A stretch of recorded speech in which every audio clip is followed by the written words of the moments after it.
y'all doing and welcome. I am Willie Williams. Appreciate y'all for joining the player. Subscribe. Please remember, go around to the WillieWilliamsShow.com. Y'all check out a few things. Subscribe to the website.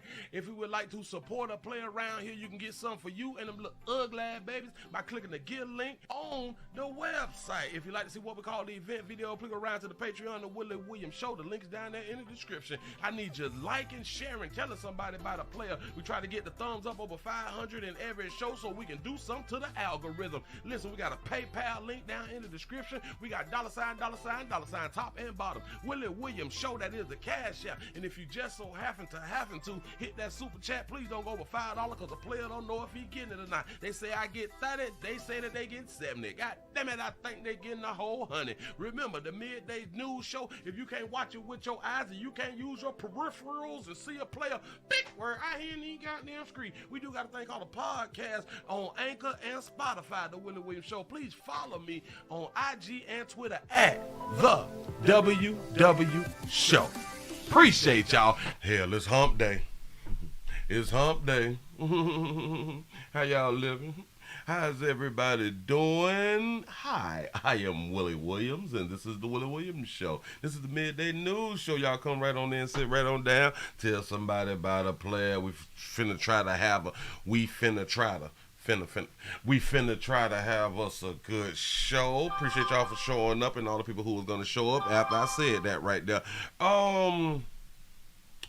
The Bronx, New York is in the video. So we're popping past the legacy 30 minutes of 5. Say good morning, chat. Say yeah. Say hey, chick. You say what it do, what's happening. Say then Texas is sliding on in on that like button. Say the 662 is in the building. Mississippi is in the house. Mississippi in the house. Salute Detroit. New Jersey's in the building. Say the 732. Pepper, what's happening? Say the 209. Cali is in the building. Say hey, Willie. The Bronx is up in here for that 5. Say hey, chat family. Say well, poppin' pimp, what it do? Say the 281. H-Town is in the house. Patricia strikes again. Patricia is out here in these streets. Say the 334 to go. Monkey Town is up in the building. Say Atlanta Grady Baby is in the house. Yeah, the 312. Chi-Town is in there. Bitch, say what up though, church? What's happening? Man, y'all coming on in. Y'all popping. I think YouTube is sending out the thumbs up properly as it's supposed to be done out here in these streets. I don't know why they ain't much playing with a player like me. You know what I'm saying? Because we popping with the news right here. Boy, we popping with the news. Sugarland, Texas is in the building. What they do? Hashtag Willie Say Hush out here in these streets. Oak Cliff, Texas is checking on there. Say the 313 West Side is present. Pastor, what's happening? Oh man, keep it coming. We almost there, y'all. We almost there. Say get Juice Box out of here. Just say get Juice Box out of here. I think Juice Box is doing the countdown. Juice Box is doing the countdown right now because we almost there. We almost there. Watch it. Give yourself a shout out because y'all done made it over 100 likes before 07. That's what's up. Juice Box was just counting down how many more we needed out here in these streets. I appreciate that right there. Say Naptown in here, bitch. What's happening? Say the 47 is in the house. Cincinnati is in the building. North Carolina is up in this thing. Say the 612 is here, player. What's happening? They say they getting a whole 100. I'm trying to tell you something. I need y'all support around here. I don't know if I'm receiving y'all hard-earned money out here. I don't know. That's why I say you better off cash apping, but thank you either which way round. Look here, say hey, Sugar in chat. Say Tyler text back up in this thing. Say happy hump day. Say hey, Will, I love you. Love you back. I hope that y'all is having a wonderful day. Oakland is in the house. Say what's going on, chat and Pastor, what's happening? Much love, Willie, get the bag, bro. I am sure enough trying. Y'all, I come to work. I come to work. A lot of times, as we often say, we come to work, but we don't like come to work. Dog it, we come to clock in. We gon' clock in. Now, do not get it twisted. We may not want to be here with y'all, but dog it, we gon' clock in. And that's all that matters until we get fired. Until we get fired, and then we want to complain. Why is y'all firing me? It's because of the color of my skin and all this stuff right here. When all the time it was, we just came to work to clock in. We ain't coming to work, you know. It is what it is. The 727 is sliding through the church doors. I appreciate y'all for being around here. Show enough do. Oh, they have released the 911 audio from Carly Russell them. Yeah. We got a little update on that right there too. Don't even much worry about it. But first, I got to jump y'all out here with Patricia. We gonna start with Patricia. It's a little lengthy. Patricia done strangled her 12-year-old son, a little boy, strangle her son, and then tries to knock off the 4-year-old. Children best with they mama. Don't get it twisted. Mothers love their children more than fathers do. That's what we have been taught out here in these streets. That's what we have been told. But love is an action word. That's why we talk about domestic love relationships the way that we do, because love is an action word. These mothers really do love they babies out here in these streets. Don't y'all ever get it twisted. Don't. Can't say nothing bad about no good mama out here in these streets. And listen, to all the children, you better watch your mouth. To all the children, you better stay humble. To all the children, comply. To all the children, comply or die. I'm just trying to tell you something. Boy, because when a mother loves you so much, a mother will remove you from the planet. Remember, her body, her baby. And remember, like we was told, that a mother can always abort her baby, no matter what age. Her baby can be 32, you know. She got a newborn that's 37. You know what I'm saying? She can go on and dismiss, get them out of here, separate and divide from the planet out here. This is what a good mama is. Shout out to all the politicians who will continue to enforce and or keep running with keep pushing the mothers are the best parents. Who keep pushing that mothers sacrifice everything for their children. Yeah. Yes, they do. I am in agreement. Shout out to Sensei for the $2 super chat. He say Pastor got 16 babies and back for the letter 16P. Uh-oh. That's what's up. Look here. Y'all see what's on the screen. We care about the babies. We care about these babies, and I'm finna show you how much a mother really cares about a baby. Here we go. His mama. His mama loved him. His mama loved him. He was his pride of joy. Tonight, a woman is mourning the loss of her grandson. A mom admitted to police today she strangled her 12-year-old son and tried to kill her 4-year-old. Yeah, this is a tough story. Patricia Sylvester is being held on a $2 million bond. WSMV's Brendan Tierney talked with family and neighbors who are looking for answers. Come on. Officers say they're still trying to figure out what led up to a father finding his 12-year-old son dead in the Shelbyville apartment. A father found the 12-year-old dead in the apartment. Sierra Burgess says her 3 children would always play outside with their downstairs neighbors. She never thought one of those boys would be killed when she heard loud noises last night. Definitely devastated being a mom. I just couldn't imagine. Police say Patricia Sylvester murdered her son Esteban in their apartment that's now covered in police tape. He loved his mama. Say no teeth, no tears, baby. Grandma, we around here at the Willie Williams Show, we always point out when y'all be hurt and like because your loved ones done passed and all that stuff, but y'all really don't like be crying and stuff. y'all be balling up your eyes and stuff and squeezing and wiping your face and holding your face, putting your head down just to make some fluids come inside your eye socket or damn it, the corners of your eyes and stuff like that to show us that y'all really, really care. We appreciate y'all for trying, but still no tears. His mama loved him. He was his pride and joy. Joyce is the victim's She was his, he was her pride and joy. She loved her baby. grandmother. She says Patricia struggled with mental health issues, but had no clue it was this bad. She struggled with mental health issues. Do y'all understand? Again, but you all understand because y'all watch Player. This is the excuse for all these mothers acting the way that they're acting. It's mental health now. And this man's putting it down like it is. I don't know what she said. Let me bag it up because I stopped it. Patricia struggled with mental health issues, but had no clue it was this bad.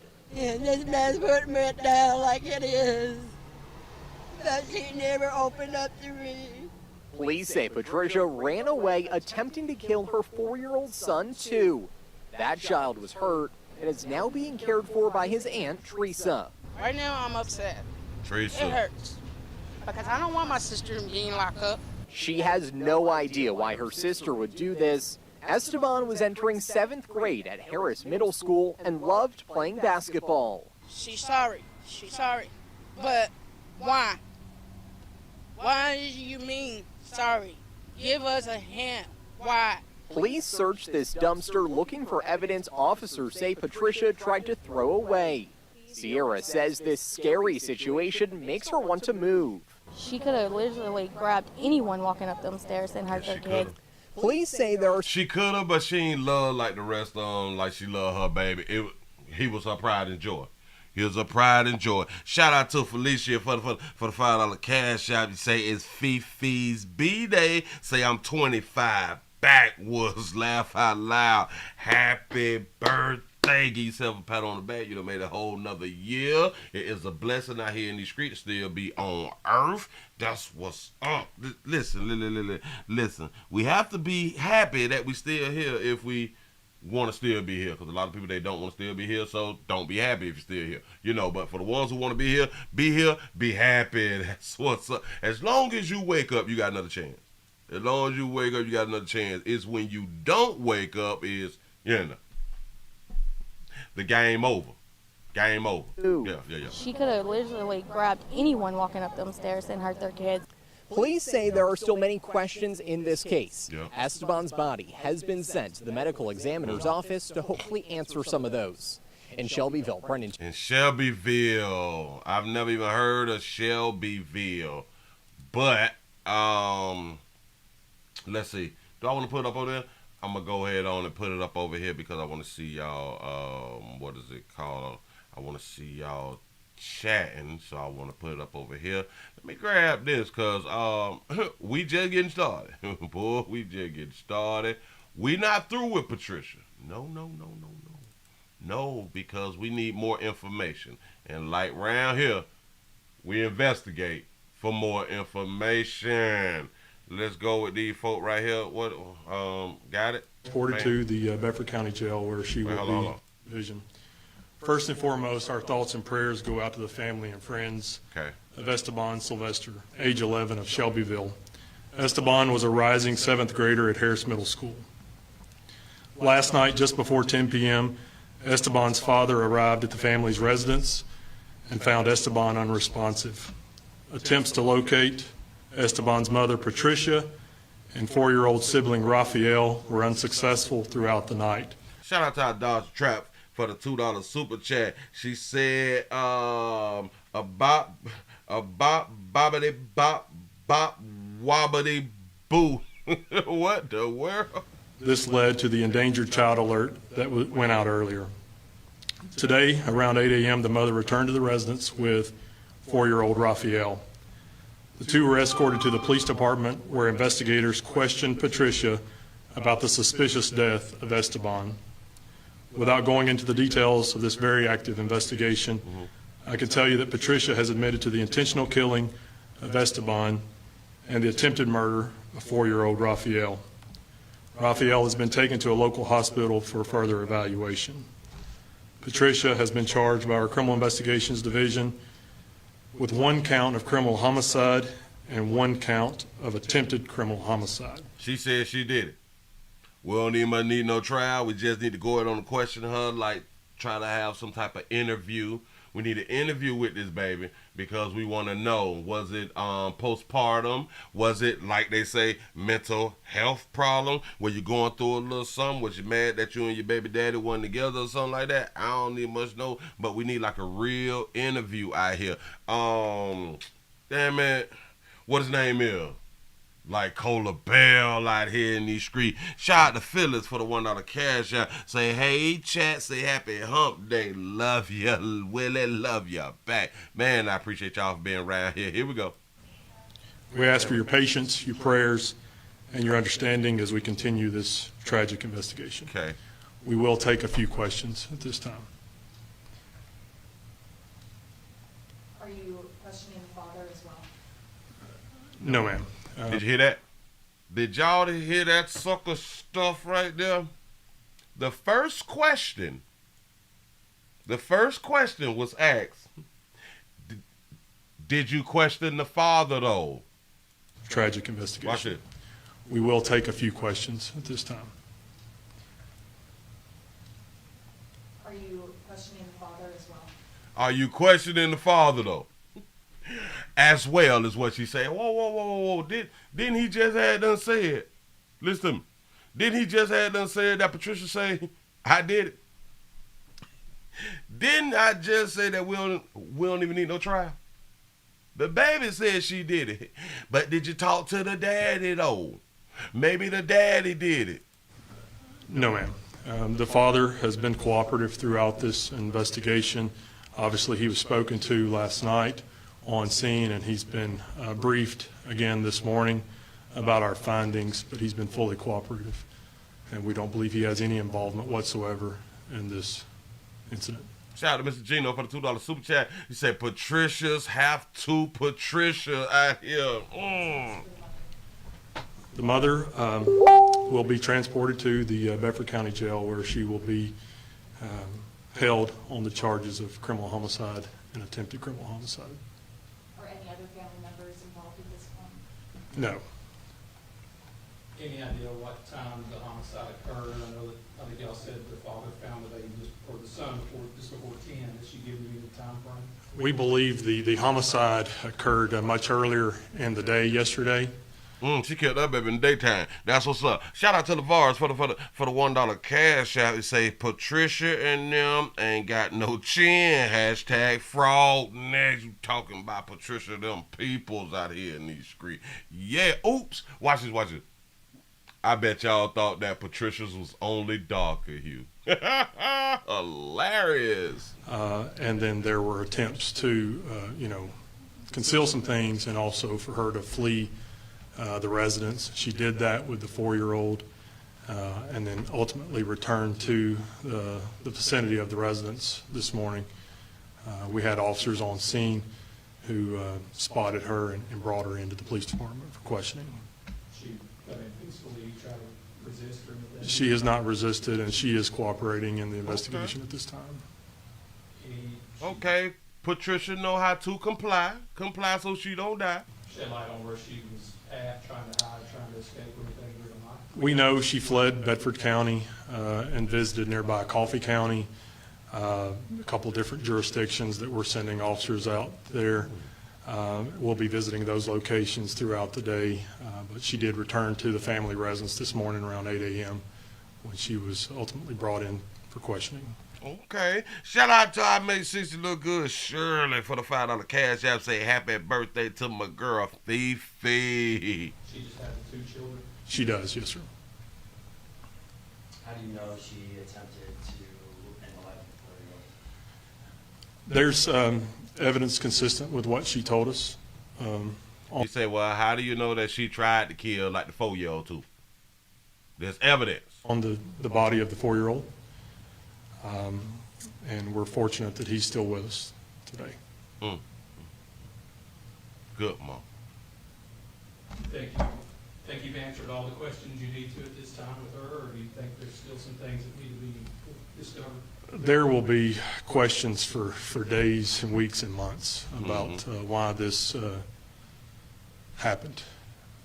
And our investigators will continue looking into that until we have all the answers. Have you been to that residence before, or is this the first time that you know offhand? I mean, not going back. Offhand, we do not have any prior call history there. Look at that baby. That would have led Look at us that to beautiful baby. Now, do she look like she got a mental issue to you? Now, do she look like she's suffering from mental health issues? I know, but Willie, looks can be deceiving. Willie, you can't tell a person have mental health just by looking at their face. I'm like, you right. You is right. Because we don't know what goes on behind closed doors in people's lives. I will keep telling y'all that we don't know behind closed doors. That'll be crazy. We don't know. Shout out to Rodriguez for the 499 super chat. Patricia say to the daddy, he say, if I can't have that meat, you can't have your son. That's a good one. Because that has happened before. Suspect anything like that would have happened in that residence. So.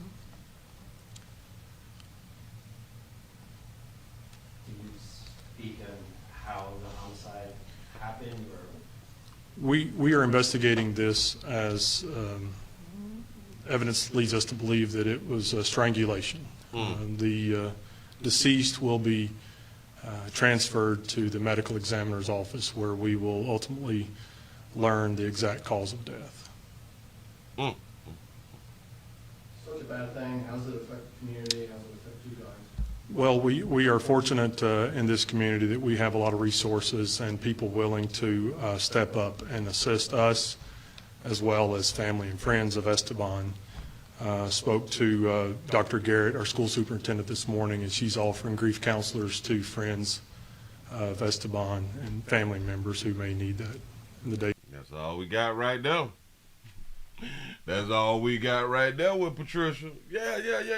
Lead each other with they mamas. I don't care what nobody tell you. Shout out to Billy for the $5 cash app. Say, Willie, tell Shirley I make 60 look good. Hey, that's what's up.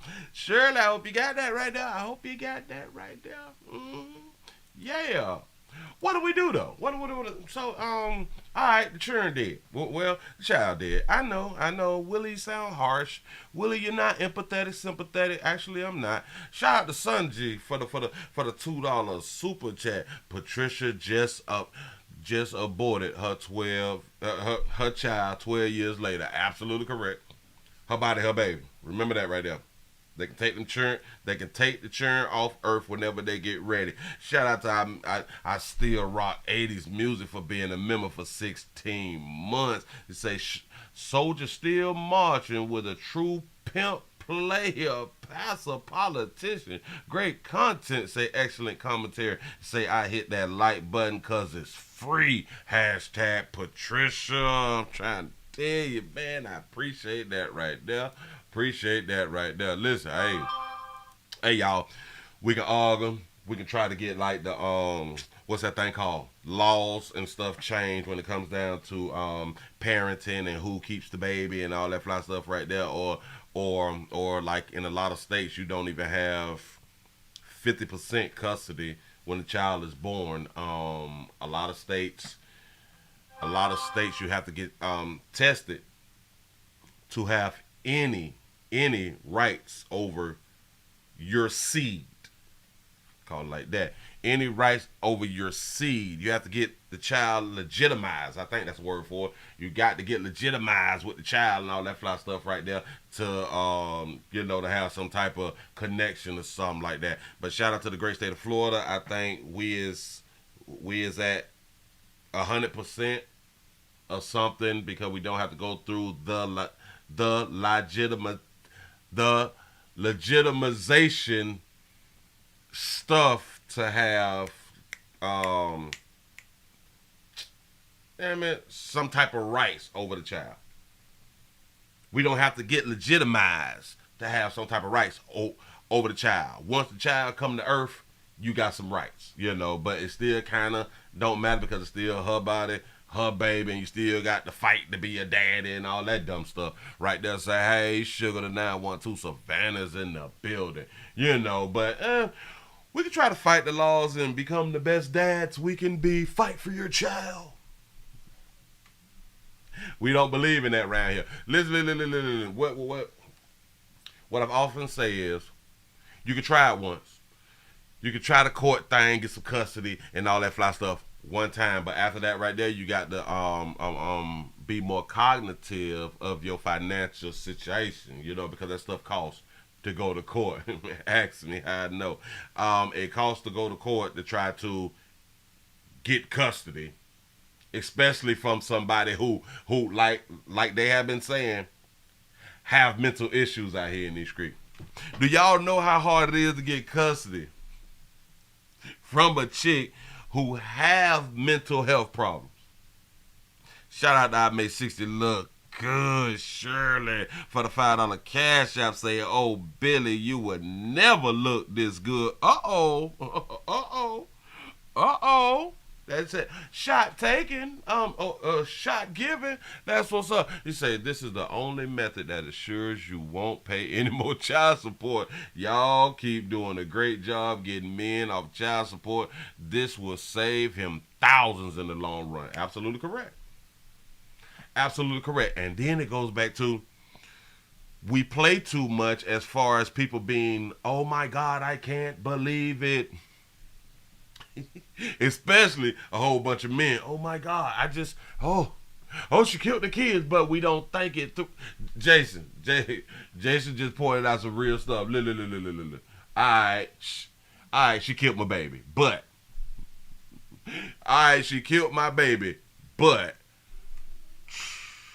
now I can go get that car I wanted. Ooh.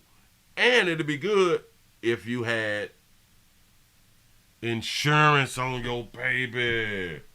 Yes, please help us promote this. I'm trying to tell you, let them knock them off, because the courts say she's best for the babies, no matter what happens. We keep showing you story after story after story. Hell, they keep giving us story after story after story of them knocking off children all across the great United States of America. And in damn near every state, they will still be under the thought process, children is best with the mothers. So I ain't arguing against it no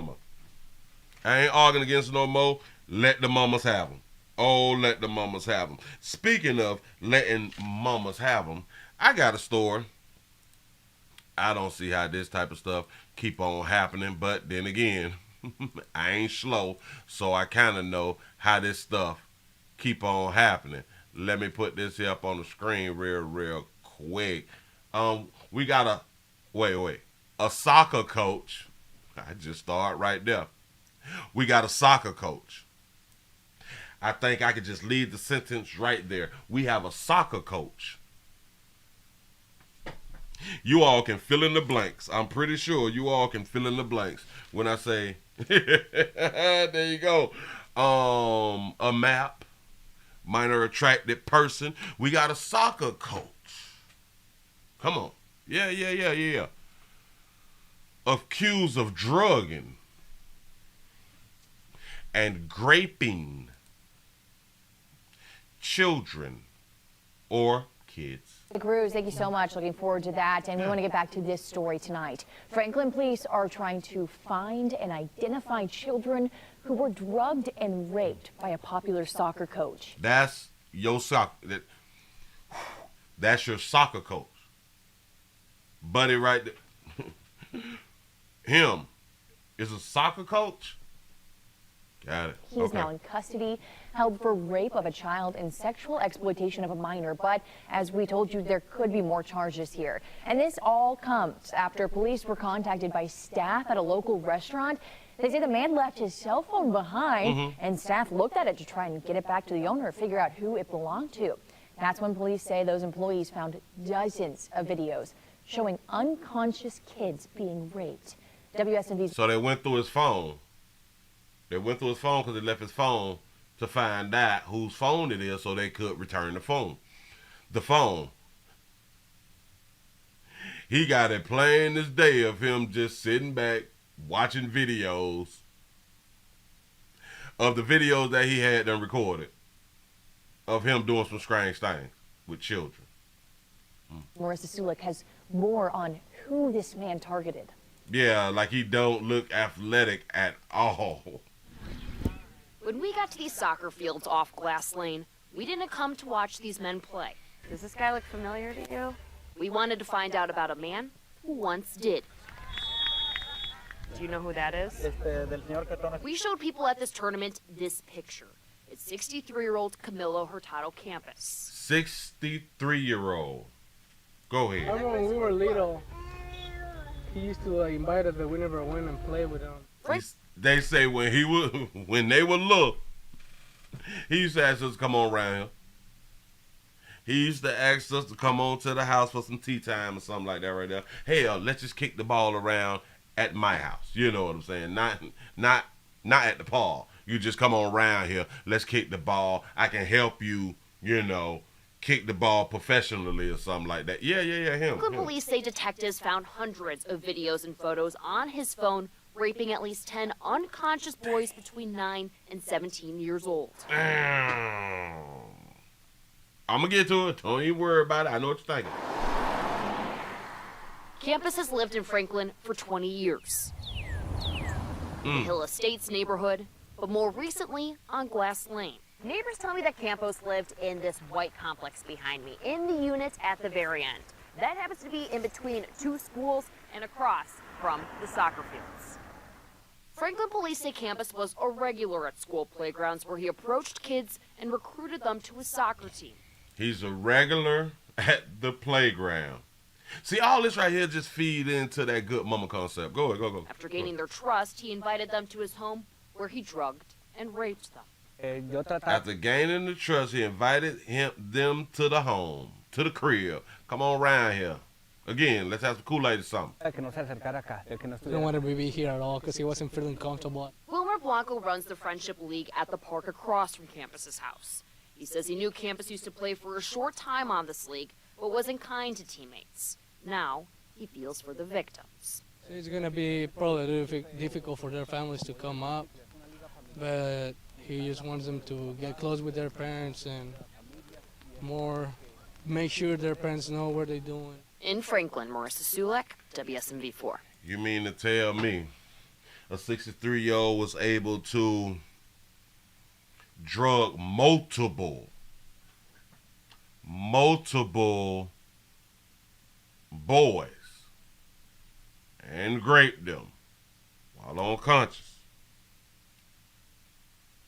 and ain't nobody come out and said this man done something to me? I'm just thinking it through now. Hold on. He did what with how many?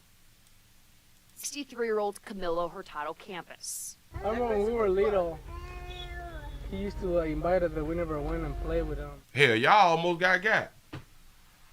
I want y'all to really be damn it, you gotta think it through. Y'all almost got. Franklin police say detectives found hundreds of videos and photos on his phone raping at least 10 unconscious boys between 9 and 17 years old. Between 10 videos.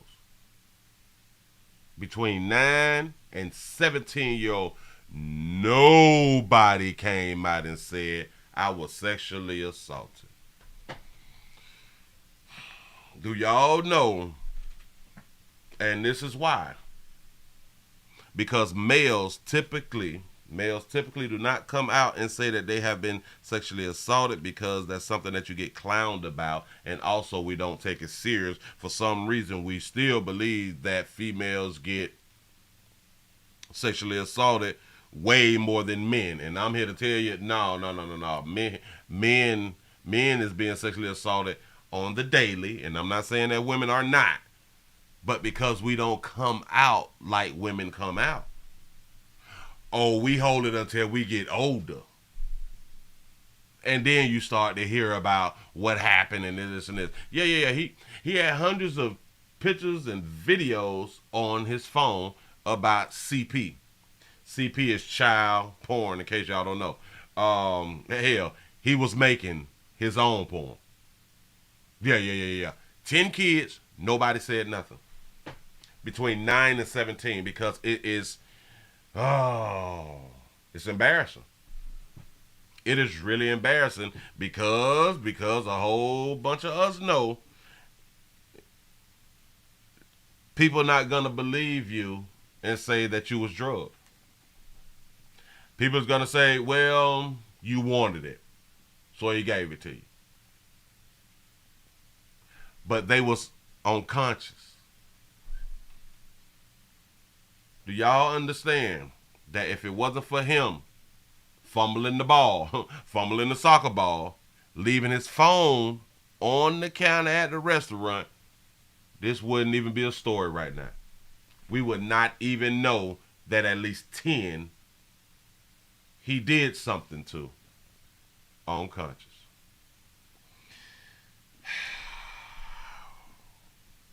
Where was the parents? Where was the parents? Where was the good mamas at? Come on now. Well, hell, we know where the good mamas at. Or was at. They wasn't around. And this has a lot to do with having relationships with your children. With your children. Because if he raped 10 boys, if he went in the back door with 10 boys from 9 to 17, unconscious, there has to be a lot of pain when they wake up. It's a lot of pain because it's forced. So it's a lot of pain. So it would really, really shock me that none of those 10 went and told their parents that my booty hurt. And if they went and told their parents that my booty hurt, the parents didn't take it another further to find out why the booty hurt. Take the child to the doctor. The doctor explained to them why they booty hurt. Nobody put out a police report that somebody had done did this to your baby. They could have stayed anonymous. They could have stayed anonymous. So also in my mind, this kind of tells me, hashtag no daddies. It kind of tells me that there was no daddies in sight. I could be wrong. It could have been daddies. But, no. So if there was daddies, no one.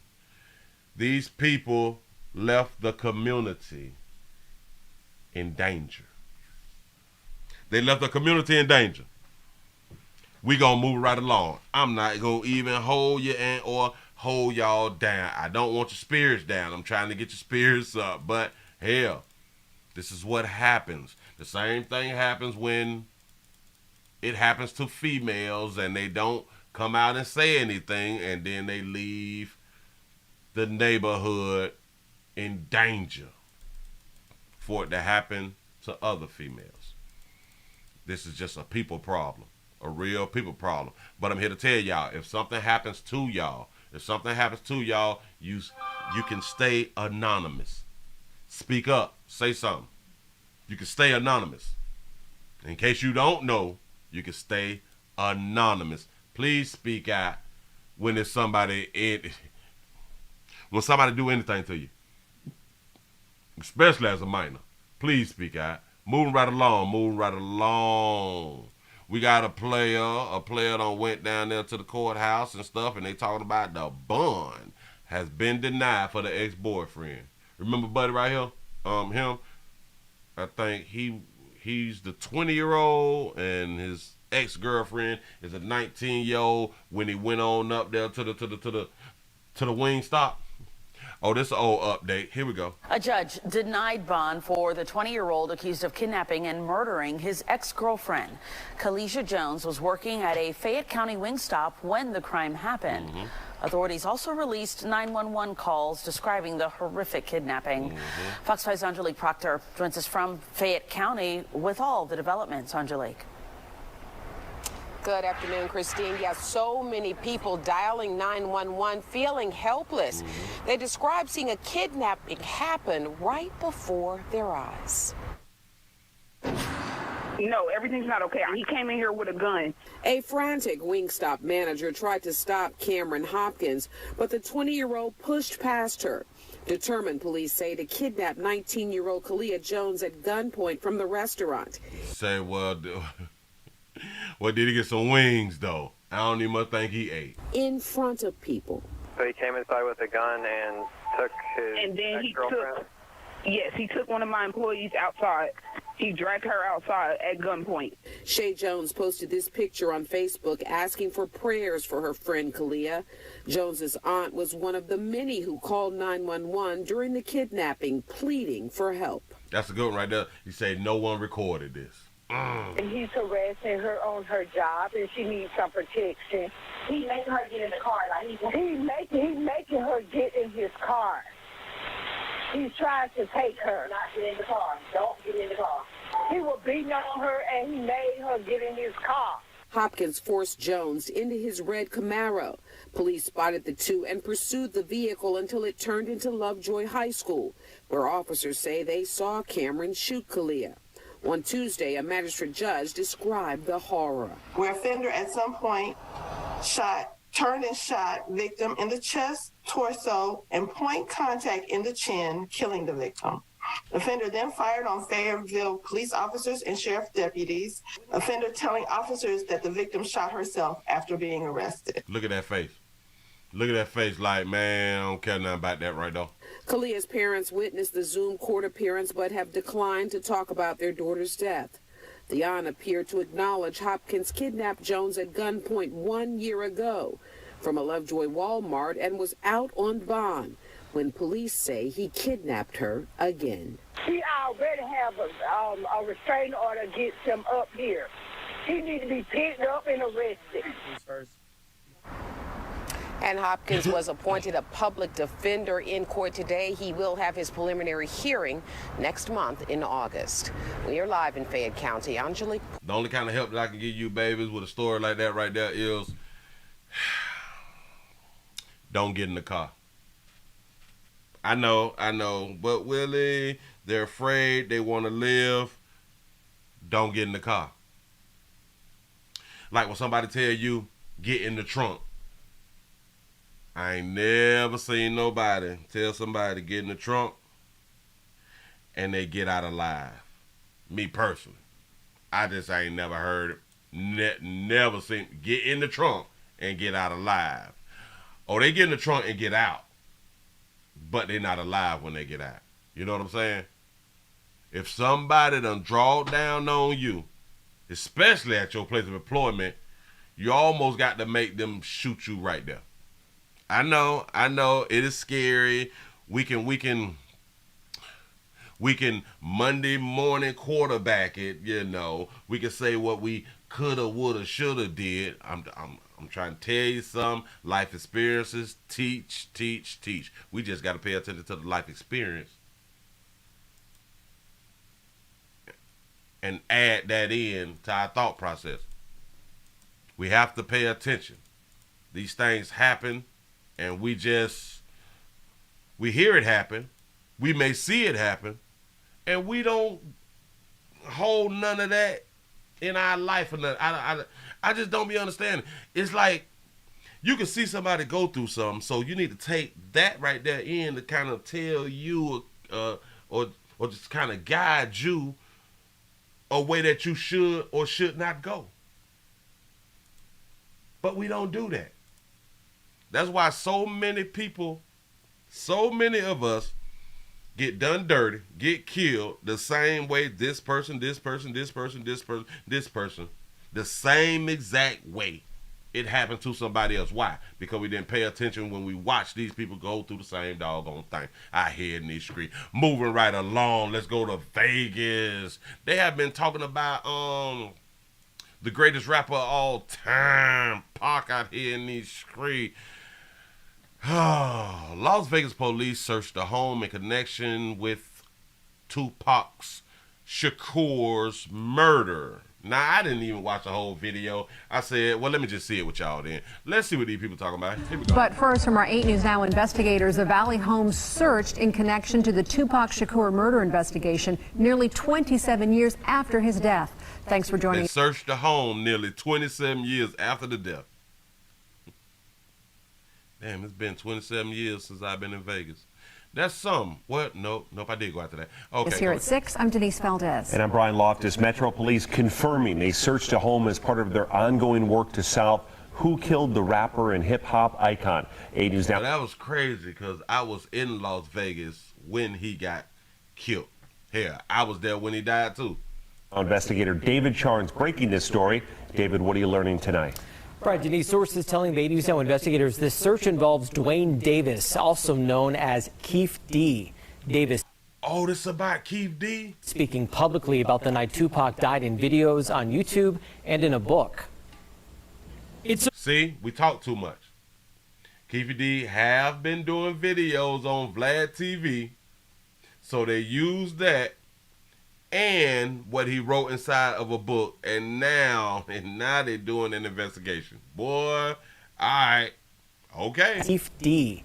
Davis speaking publicly about the night Tupac died in videos on YouTube and in a book. It's a murder that shocked the world of music. 25-year-old Tupac Shakur shot 4 times inside this BMW in this intersection near the Las Vegas Strip in September 1996. He would die from his injuries 6 days later. 8 News Now investigator Vanessa Murphy speaking exclusively with paramedics in 2016. We brought the gurney up, over, just pulled him out. Pulled him out, and that's when, everybody was yelling, Tupac, Tupac. Over the last 27 years, Metro Police have made no arrests, suspecting a rival gang targeted the rapper after a Mike Tyson fight. Someone in another car shot Shakur. The question, after all these years remaining, who was it? Sources telling the 8 News Now investigators Tuesday the warrant served at a home in Henderson Monday involved 60-year-old Dwayne Davis, also known as Keith D. He's made several public statements about a possible shooter. Sources say detectives may have been looking for writings or documents connected to a book Davis recently published. People at the home declined to comment Tuesday, warning things could escalate should we stay outside or record them. Right now, nobody is warning things could escalate. Whoa. Wait, so did they threaten law enforcement? People at the home declined to comment Tuesday, warning things could escalate should we stay outside or record them. Right now, nobody. No. So they threatened the news. All right, go ahead. Nobody is in custody, and a quarter century later, police have never filed charges in this case. A case Metro says it is determined to solve. I'm David Charnes, 8 News Now. Our CBS affiliate in Los Angeles reporting Davis is on tape confessing to being in the car with the shooter. Nevada does not have a statute of limitations in murder cases. But whoa. So Keith D said that he was in the car with the shooters? Wow. Reporting Davis is on tape confessing to being in the car with the shooter. Nevada does not have a statute of limitations in murder cases. I can't take you, boys.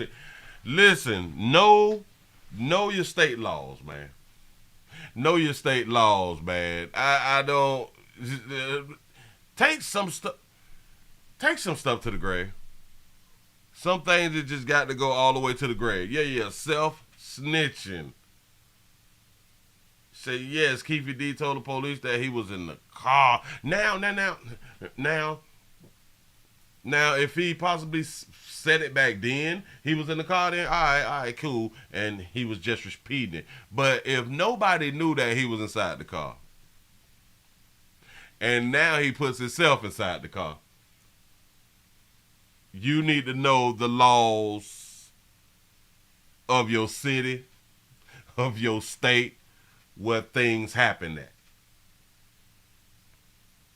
Say, yeah, Unc with his nephew Suge, them stomped out allegedly. Yep.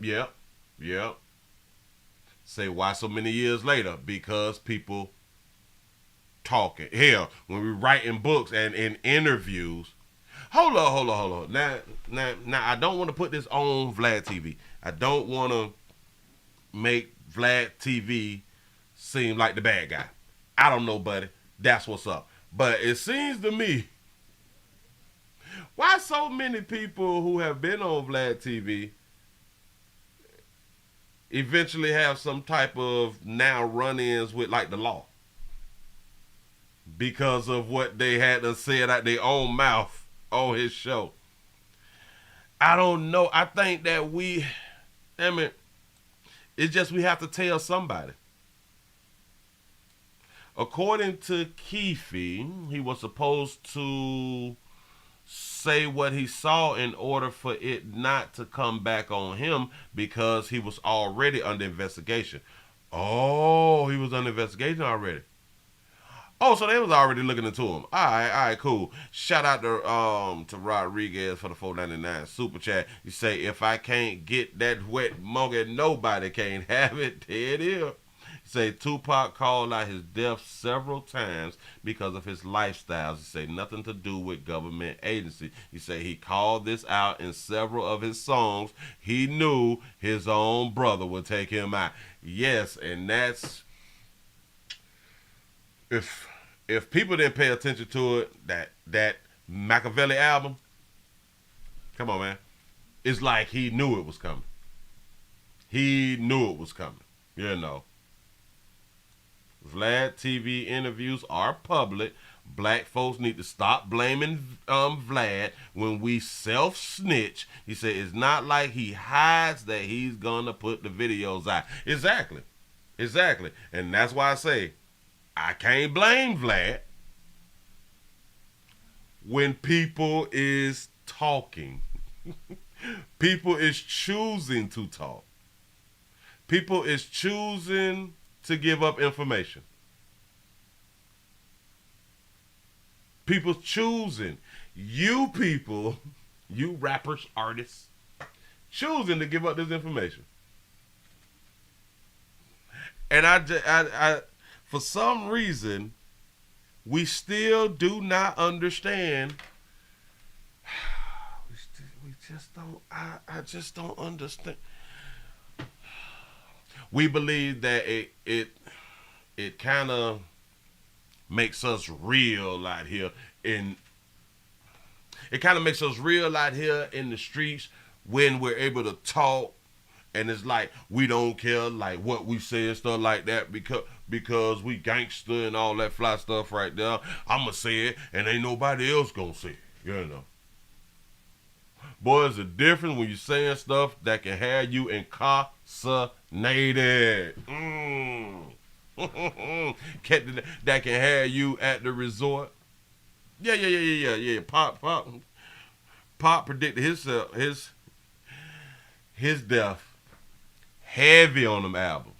Say, Willie, you blogging them girls again. I'm gonna remove myself. Don't even worry about it. You say,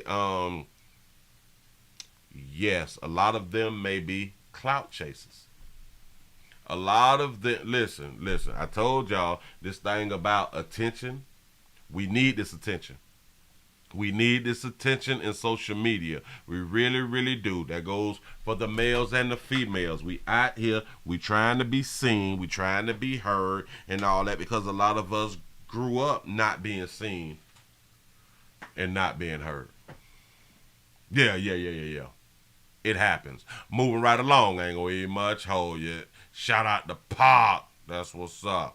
Greatest all time out here in these streets. Listen, imagine you all running a company, or you have created a company and now you have employees and stuff like that right there. And you was out and about in these communities giving people work. You're giving people jobs and stuff to take care of them and their families, and you created a company to take care of you and your family, right? But one thing that a lot of us tend to forget, you create a company, but these streets got to eat. Boy, I don't give a damn what you done created. We still forget streets got to eat. At 10, a business owner is struggling to pay his workers after a thief followed him from a bank to the job site and stole their wages. It's yet another example of a crime called jugging, and it's something we've been covering for months now. ABC 13's Daniela Hurtado spoke to the man who owns that landscaping business. Daniela, he's too afraid to show his face, but he tells you it's actually the second time he's been targeted. Erica, Chauncey, he tells us he feels this was all very calculated. He says right before the robbery, he was at a bank on Bissonnette and Kirby withdrawing money for his workers. And he tells us he tried to fight back. That's until a gun was pointed to his chest. It was after 3 in the afternoon on a Friday, a regular payday for this landscaping business owner, until a black Jaguar pulled beside his truck at a work site on Purdue Street near Wesleyan in southwest Houston, opened the victim's truck door and stole thousands of dollars from inside his truck. And I started wrestling with him, and all of a sudden he takes out a gun. And I backed out, and my guys started hitting him, and he ran a different way. Surveillance cameras caught it all on video, down to the moment one of the victim's workers with a garden hoe in hand started chasing the suspect with their payday money. You walking around with a hoe, swinging the hoe. Oh, shout out to C-Note for the $4.99 super chat. Keefy D signed a proffer agreement, a proffer agreement with the LA police. They told him to tell them about the Tupac situation, and they'll drop the drug charges. Oh, that's possible. So I was running toward his car, but my guys were in his way, so he gets another route and goes into the second car that was with him. Jumped into a Mazda SUV and they sped off, leaving behind the Jaguar with the suspect's phone inside. The victim went inside the SUV and took the keys out and the suspect's phone. Minutes later, the suspect ran back. He come back to the crime scene. The victim tells us he was scared he came to finish the job. Instead, with a gun in hand, demanded his phone, got in the Jaguar, and left the scene a second and final time. This 2 weeks has been really hard on me because I haven't had enough work to pay my guys. He says something similar happened to him 5 minutes away from this neighborhood a year ago. He hopes the suspects are caught and that this is the last time he falls victim to this crime. And Daniela, obviously people work very hard for their money. So the question is, will these workers ultimately get paid, or are they just out of luck? This owner has been so stressed, Erica. He tells us that he's picking up more jobs to assure all of his hard-working workers are paid despite this very big issue for them.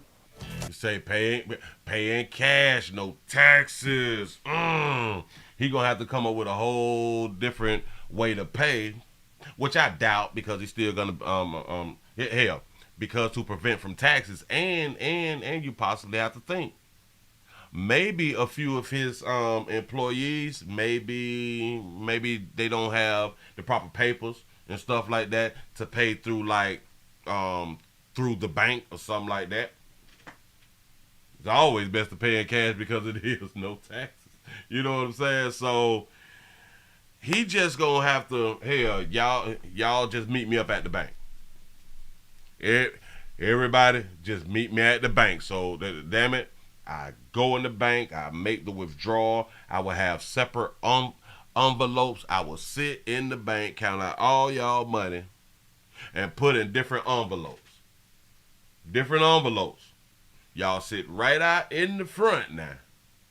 I'm gonna walk out, give y'all money, and y'all going about your business. I am not going to the bank, getting y'all money, coming up to the job site to bring y'all no doggone money. Nope, we ain't doing that right there. Shout out to C-Note for the $4.99 super chat. He say, Willie, you missed my super chat. Say, tell Shirley. Tell Shirley I got that fountain of youth. Oh man, okay. Shirley, I hope you heard him. That's what I'm talking about. Hold on. Did I miss anybody else? Nope. Yeah. So this is a learning lesson for all of you landscapers and, you know, business owners. Y'all got to be careful with that cash because the streets gotta eat. So it sounds like an inside job. How did he know that there was cash in the truck? They is under the belief that they was followed from the bank. That's what they say, if I'm not mistaken. Hold on. At 10, a business owner is struggling to pay his workers after a thief followed him from a bank to the job site. And the thief followed him from the bank to the job site. So I'm guessing they had to fact check he was followed from the bank. So that means that they must have the recordings from the bank that he was followed from the bank. I'm guessing, but that's what they saying out here in these streets. Moving right along. We got to update. Real quick though. Back to this beautiful baby, this beautiful Alabama baby who have all of us in a frenzy out here in these streets. Hold on. Hold on. Oh, yeah. We have new details about Carly, about the Carly Russell situation, and they say that about 2:30 today they is doing a press conference.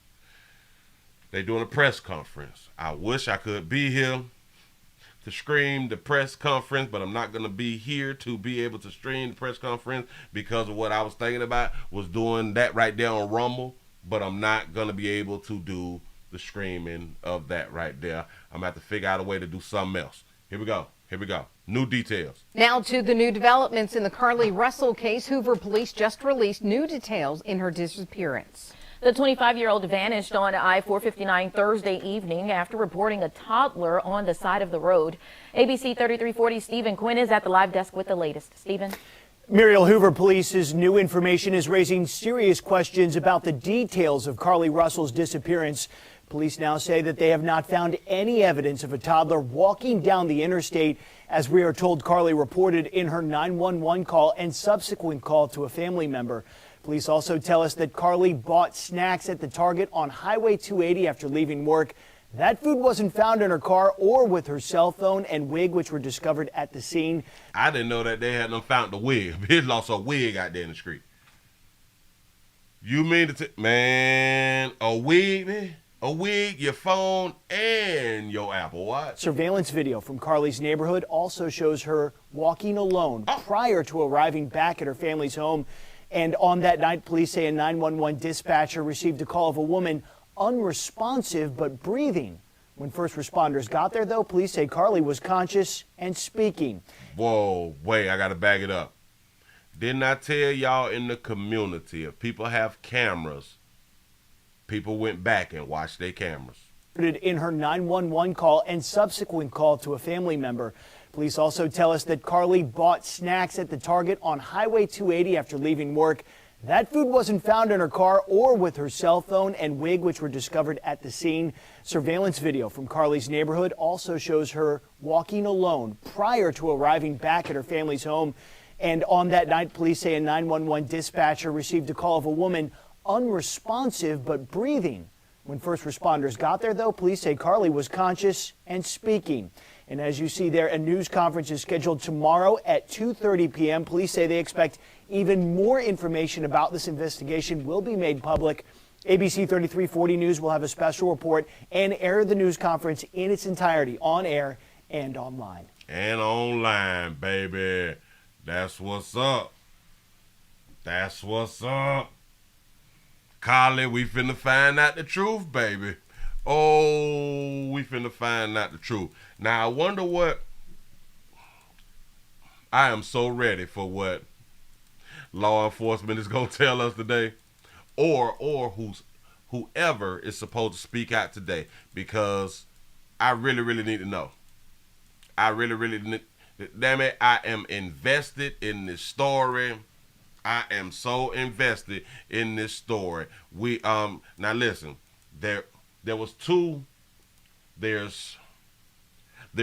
clips of of a video being released. I'm only going to play the short one right here about the 911 call. 754 unclassified complaint, 1466 Montgomery Highway at the Red Roof Inn. The front office. Per caller, family members at this location saying they received a call from the female that's missing, Carly Russell. 754 family members are saying they received a call from the female saying she was at this location. 754 en route. 6 of the responding units. I just spoke with the front desk clerk. They said that the family is not being hostile or anything like that, but that there was about 6 carloads of people that have just shown up over there. 5-4 copy. Did the front desk have anybody check in under that name? Negative, and according to the front desk, the message that the family got did not state which Red Roof Inn. They don't know if it's going to be Vestavia or another location. You say I told y'all about the Red Roof Inn yesterday. Yep, sure enough. 760 on scene, Red Roof. 1904. Can you show me back in service? Copy out, Red Roof. And that was that. Listen. I also heard word in the streets is she was dealing with a 17-year-old or something like that right there. That's word in the streets. Rumors in the streets. That's what they saying. She was dealing with a 17-year-old and she wanted to, sneak away. They saying mama them was strict. Which is still kind of strange to me because if mama them was strict, but she had a boyfriend. And her boyfriend really, really loved her. Really, really love her. So in my mind, they already smashing. So what do they mean by being strict? She's 25 years old, a nursing student. Typically, when your parents is really, really strict, a lot of times that falls under religion, right? Falls under religion. Strict, 25, student, strict, boyfriend, strict. None of this shit don't make no sense. I'm just trying to tell you something. It makes no sense, and we're not going to beat our brains down. We're just going to wait till 2:30 to see what's being said. He said, Carly thinks she's a genius. Oh, yeah. Real smart out here in these streets. That baby believe that she real smart. Gonna fool us out here in these streets. Let's go here. Let's go to the A. Let's go to Atlanta. Hold on. Do we want to go to Atlanta or do we want to bam? Should we do that right there? We should not. Let's go to, wait. Atlanta or San Francisco? Should I go to Atlanta or San? Oh, no. No. We got to go all. Be on the lookout. We got a bolo.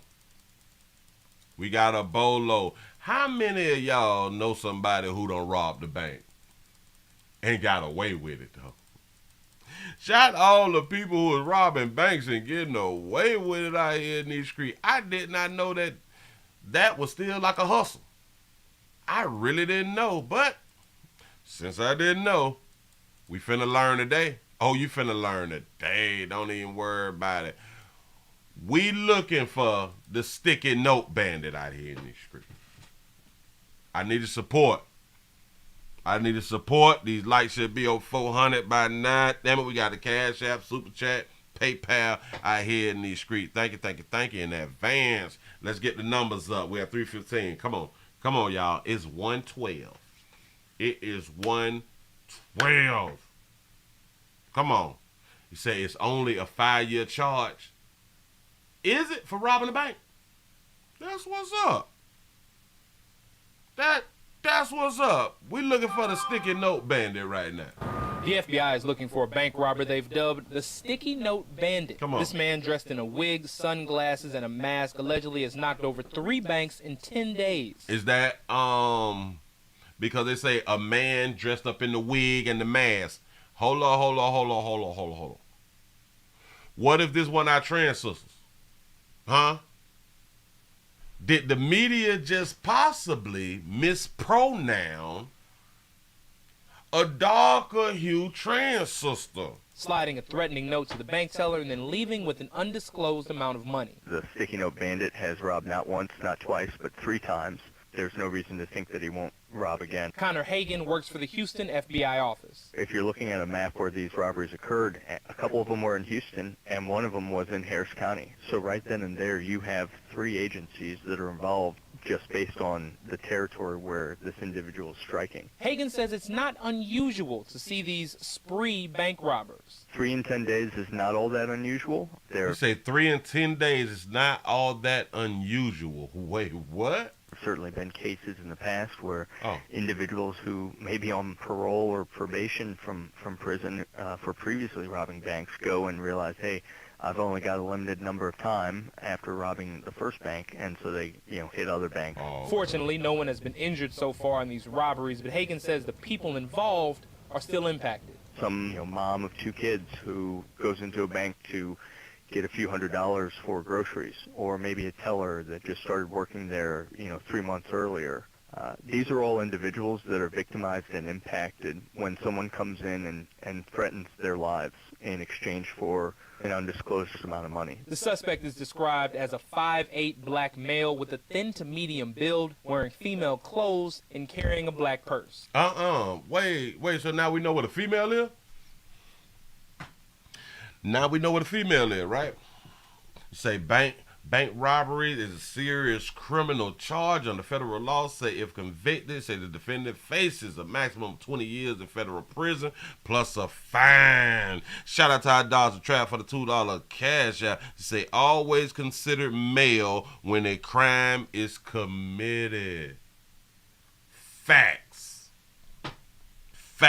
Because this looks like one of our trans sisters.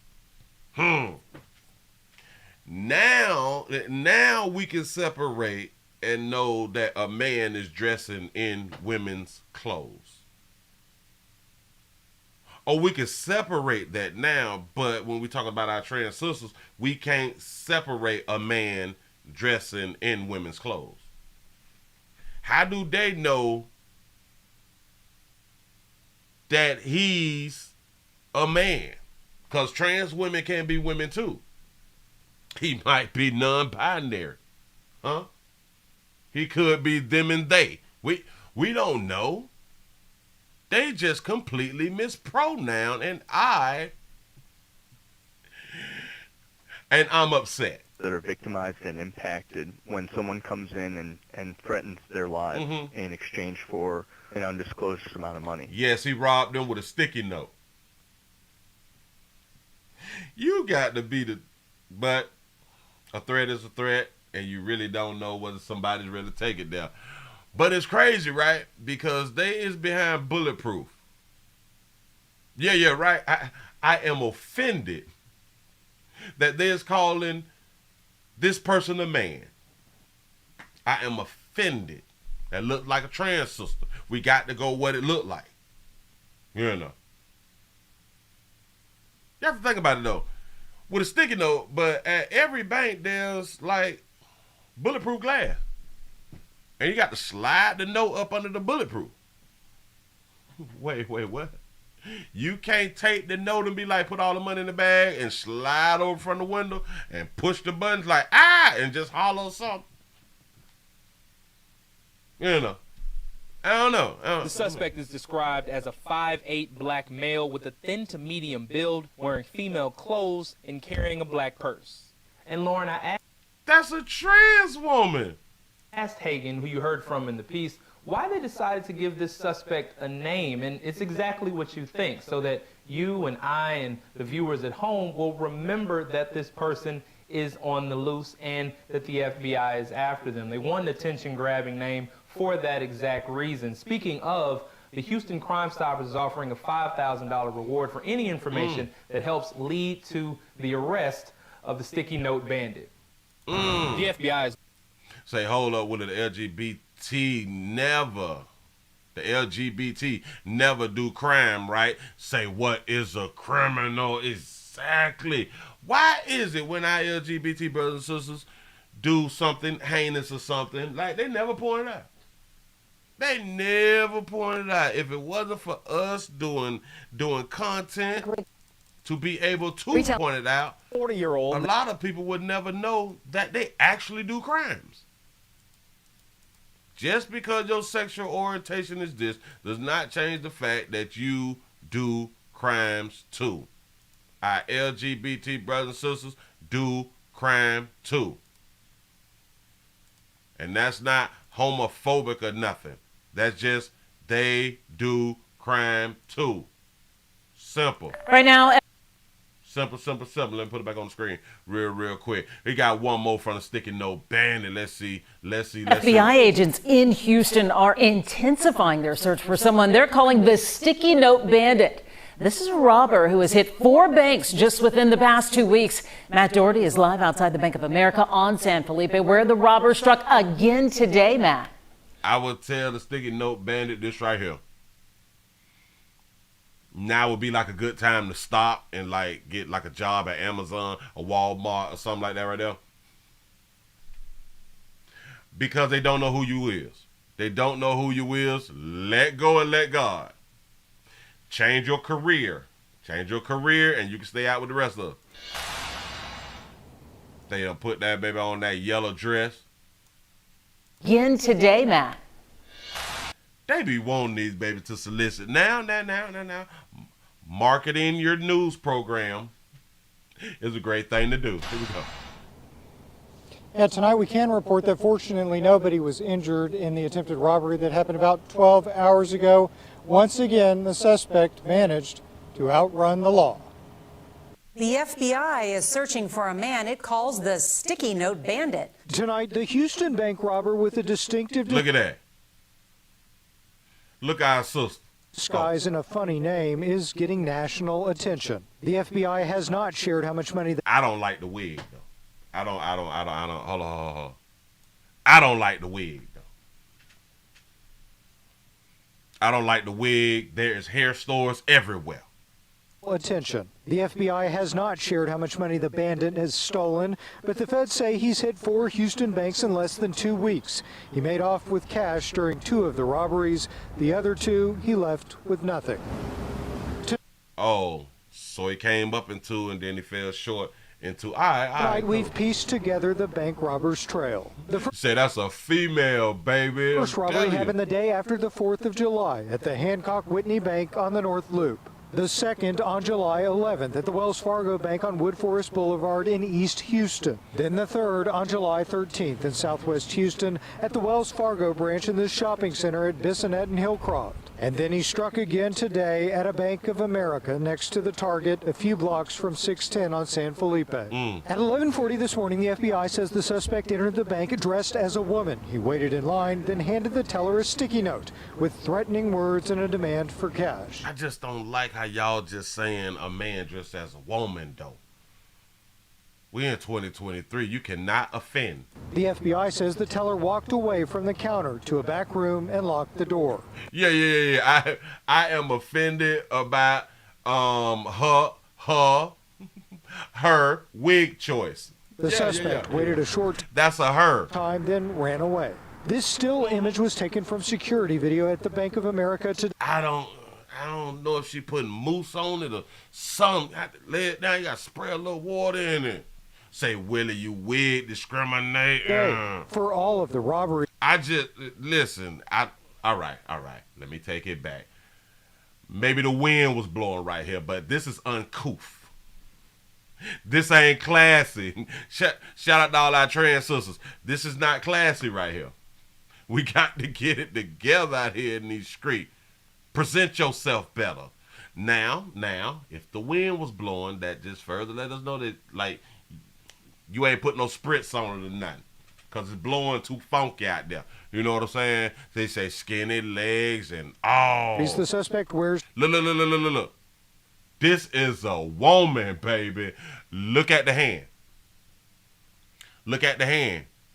You can't fake that.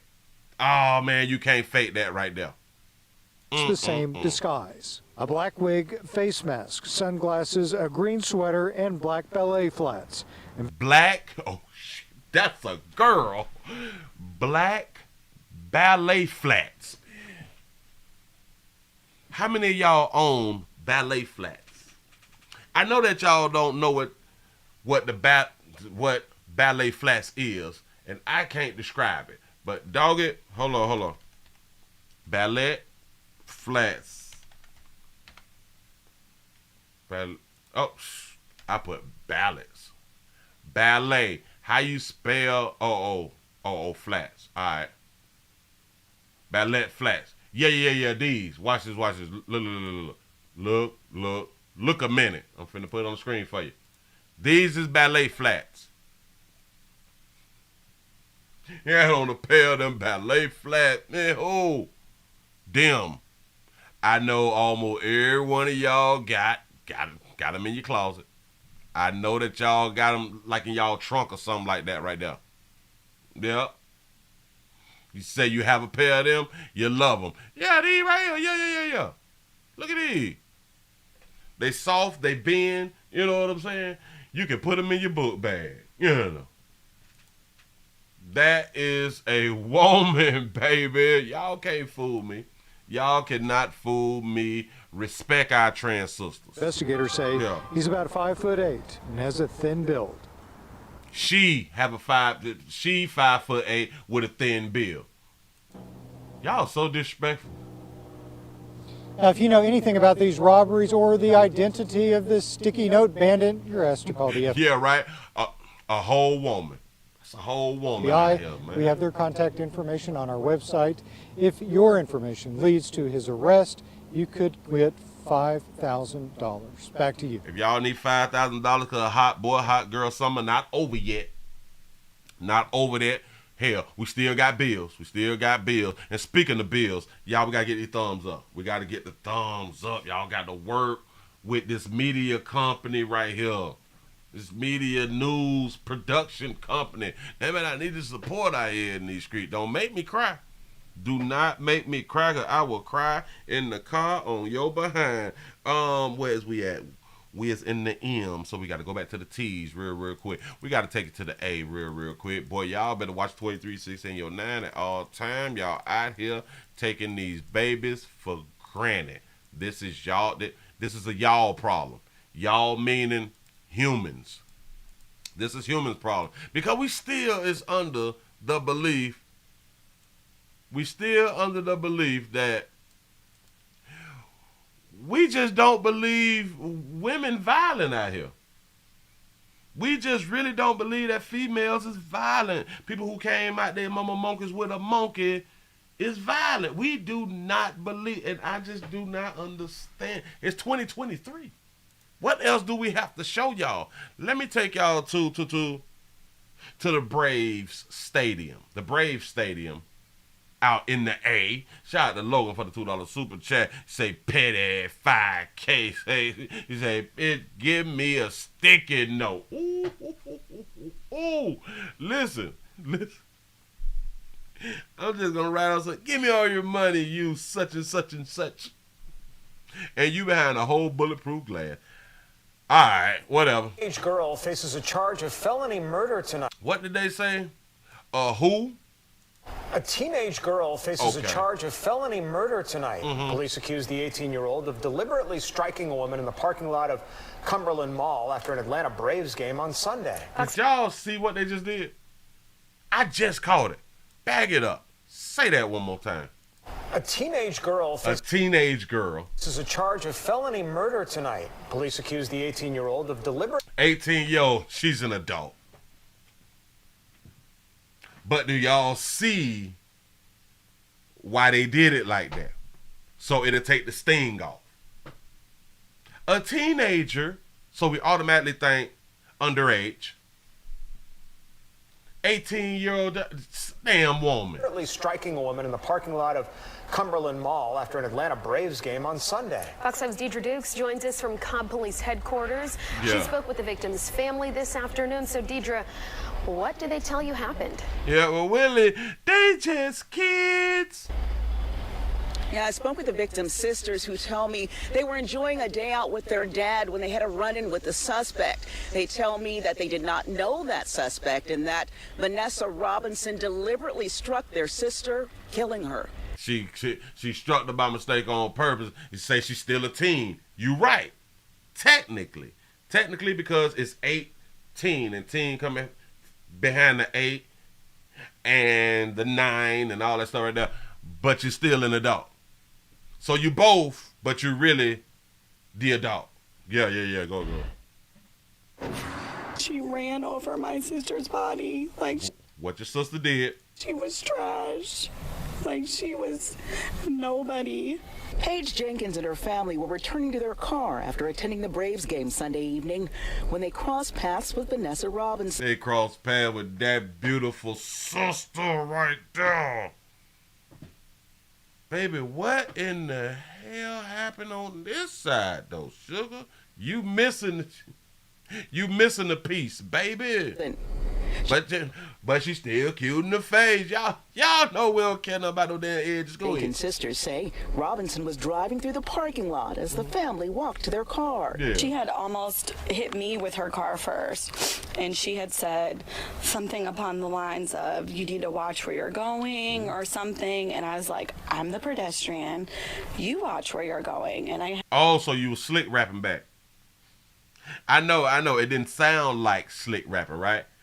Oh, no.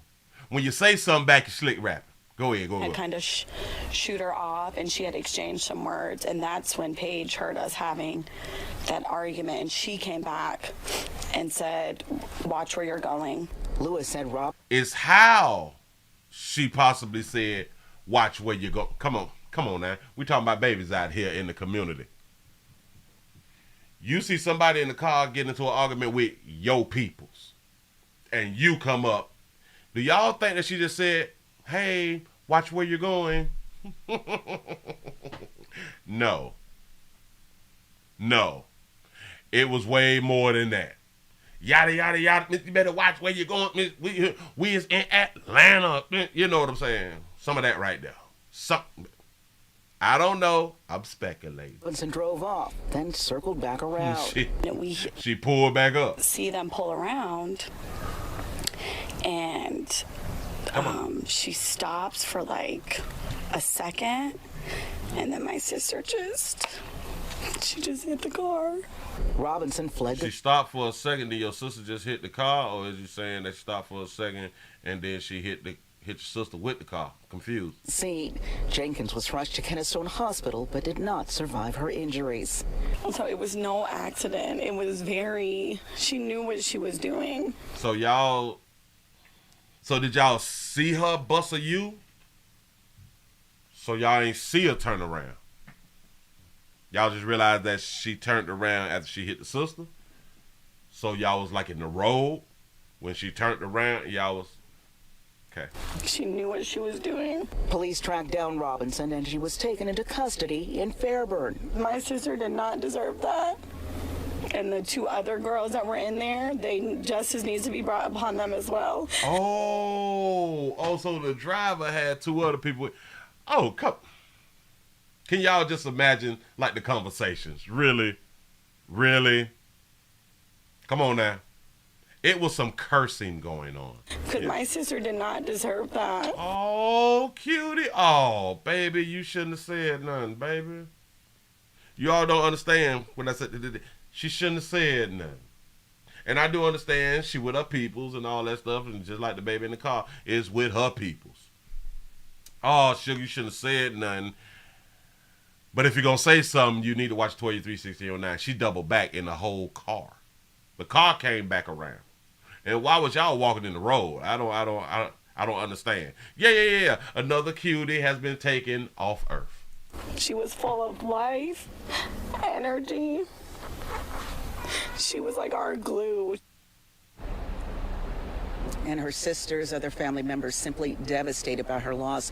She was one of 4 siblings, all girls. As for that suspect, Robinson, she is facing a felony murder charges as well as aggravated assault and remains behind bars tonight. In Cobb County, Deidre Dukes. But listen, man, that baby gonna jump. That baby ain't gonna do no more than 3. We really ain't tripping on that right there because, remember, they call her a teenager. So we really ain't tripping like that right there.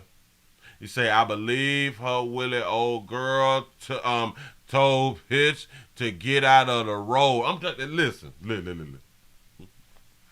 I done been around here, bitch. It was not a peaceful conversation. Oh, no. Females going back and forward was the conversation. The language that was used is female going back and forward having a conversation. And again, why was y'all still in the road and why didn't y'all see her bust a you and pull right back up on y'all? And then, watch this. Maybe they was in a situation to where she turned back around and y'all was like, it's then hit me. I bet you won't hit me. It was probably one of those right there too. Where is the footage at? Damn it, where's the surveillance from the satellites? Yeah, like the enemy of the state, satellites. We need to be able to zoom in and clock in and circle around the cameras and see your face and come on back here. I just watched Deja Vu the other day. Deja Vu. I think it's Deja Vu with Denzel. We need that system right there. We can go back the 4 days and stuff and we can see everything that was going on in the cameras and we can zoom around. We can come to the top. We can come to the bottom. We can come other. We can read stuff. We can, We need to see exactly what had done transpire. Because a lot of y'all do be out here faking and lying and all that fly stuff. But I'm not calling them a liar. I am just saying a whole bunch of these babies be just out here lying and stuff.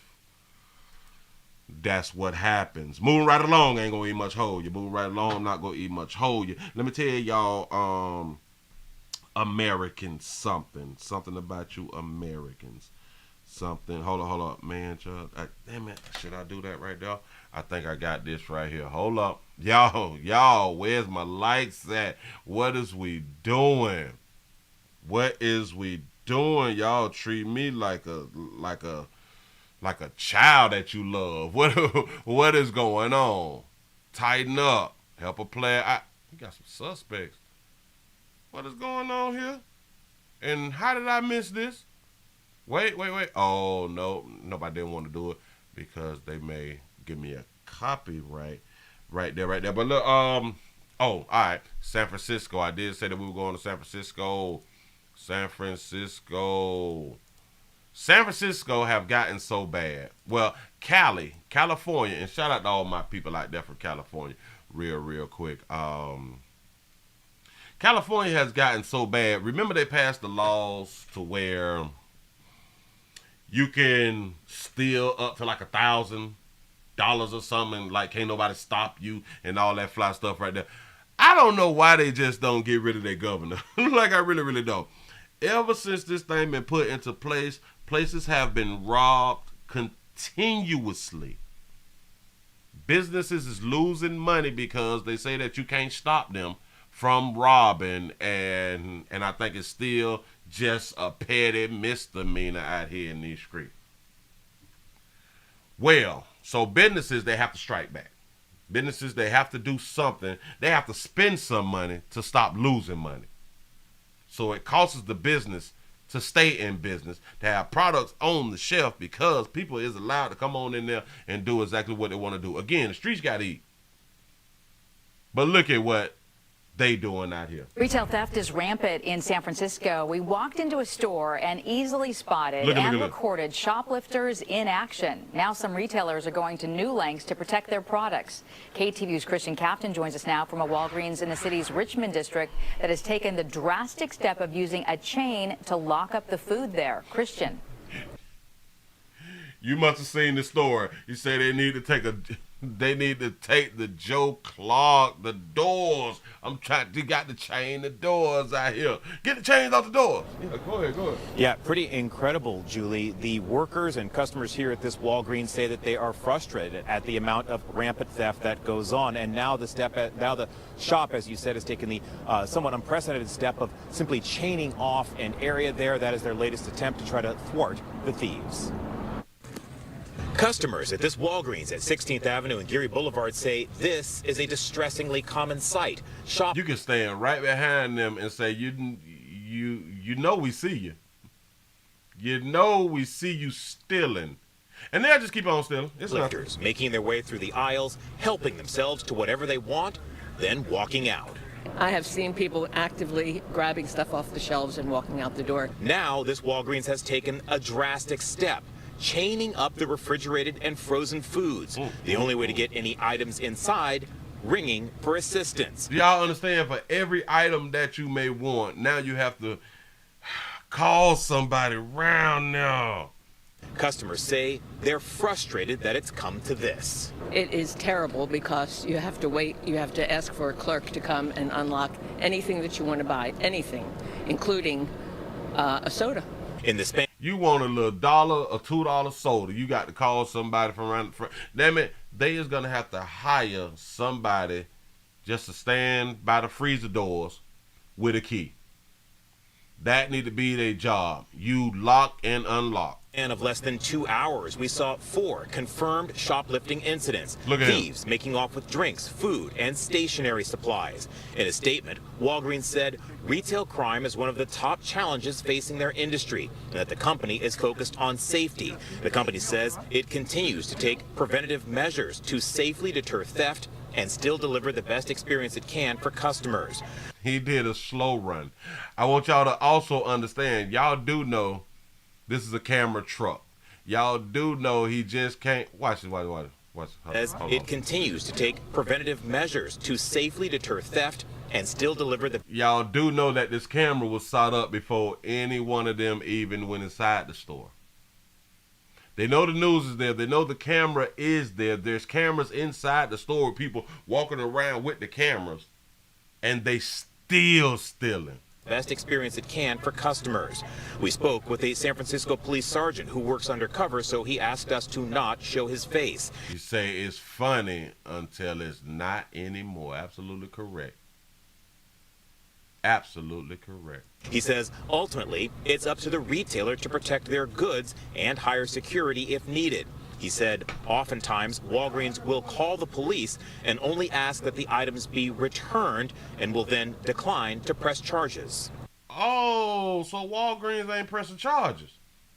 Okay. But then what happens is the Walgreens, the corporation, that means the employees will have to show up to court and testify.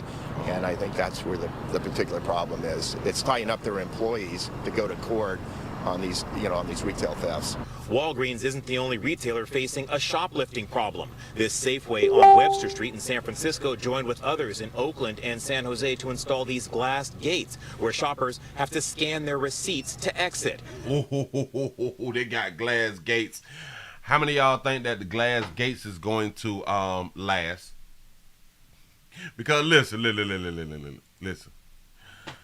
A real entrepreneur in the community where the streets got to eat, the real ones, right? They gonna tear that up or they gonna jump over it. Oh, I promise you. Safeway released a statement saying the grocery chain recently made the change at select Safeway stores in the Bay Area to maintain a safe and welcoming shopping experience for customers and associates, given the increasing amount of theft. Some shoppers said they didn't like the new gates. Others say they understand why they're a necessity. I did not know that San Francisco, there was so many, let's say, disenfranchised people or poor people, or so many people that got to eat out here in these streets. I did not realize it because they got so much money in San Francisco. Cost of living is so doggone high in San Francisco. You know what I'm saying? It was different. I thought it was more like an airport kind of like, or, a security job, But if it does a job to keep shoplifters from shoplifting, okay. Another common security measure these stores have implemented is only having one way in and out to monitor who comes and goes. That means customers have to either backtrack to the entrance where they first entered, or, as in the case of this Walgreens, use the stairs. We're live in San Francisco. Christian Cafton, KTVU, Fox 2 News. What if everybody that can't use the stairs at that Walgreens? Oh, man. So, wait. It may not be handicap accessible or something? I don't know. So, Christian... Say, are they still in condoms? Come on now. No. Yeah, I'm curious. You were there with your photographer. How long were you there before you two actually spotted people shoplifting and obviously not being bothered by the fact that they were being recorded? Yeah, literally as we pulled up. And I mean that literally as we pulled up. We saw somebody walking in who was kind of giving furtive looks around. He walked in. My photographer was able to kind of follow him in, monitor what he was doing, and sure enough, he took items off the shelf, put it in his pocket, and simply walked right out. So literally the moment that we arrived, and then we were here for maybe 2 hours. In that 2 hour span, no fewer than 4 times did we see people shoplifting from this store. Yeah, you can see it clearly is a problem. All right, Christian Cafton reporting live for us tonight in the city. Christian, thank you. So I do kind of understand why Walgreens don't want to prosecute every shoplifting case, because it's just like he said, as soon as they pull up, it was already somebody doing something, and then they recorded 4. Imagine this on the daily. Everybody who work at Walgreens will now have to go to court every week just to testify about some petty product. You know what I'm saying? But something need to happen. Maybe they need some real, let's say, bouncers. Maybe they need some real security. Like if we catch you stealing, we get to slam you on your shit or something like that right there, right? Choke you out of everything. Come back in here, it's over. You know what I'm saying? Maybe that's what need to happen.